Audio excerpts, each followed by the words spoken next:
मेरा यी शब्दहरू बहिनी निशाको लागि। सम्झिएर साध्य छैनन् कति नाबालिका, कति बालिका, कति महिला बलात्कारपछि मारिसके। हुन त नेपालमा यस्ता घटनाहरू अब नौलो जस्तो पनि लाग्न छाडिसके। हिजो निर्मला, आज तिमी, भोलि अर्की छोरी, अर्की दिदीबहिनी, अर्की आमा, सबैलाई बिस्तारै बिस्तारै यी बलात्कारी हत्याराहरूले आफ्नो जालमा पारिसके। सबैलाई बिस्तारै बिस्तारै बलात्कारीहरूले आफ्नो जालमा पारिसके। निर्मला पनि यही आकाशमुनि रोएकी थिए। भागीरथीको चिच्चाट पनि यही धरतीले सुनेको थियो। हिजो निर्मलाको आवाज दबाइयो, भागीरथीको सपना माटोमा गाडियो।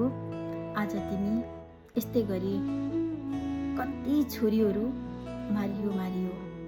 यस्तै गरी कति छोरीहरू मारियो।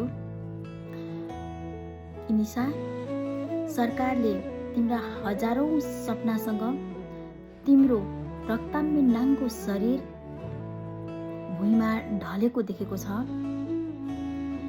रगतले फेरि अर्की निर्दोष छोरीको दर्दनाक कथा लेखेको छ।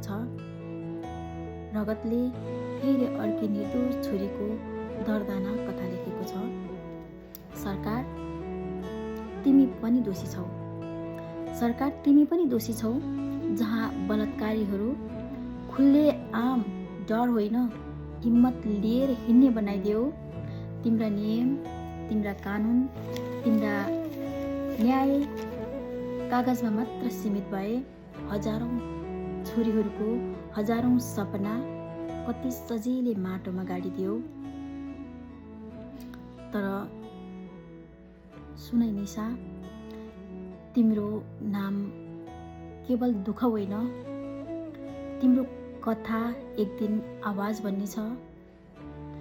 किनकि एक दिन यस्तो बिहान आउनेछ जहाँ छोरी भएर जन्मिनु सजाय होइन, गौरव हुनेछ।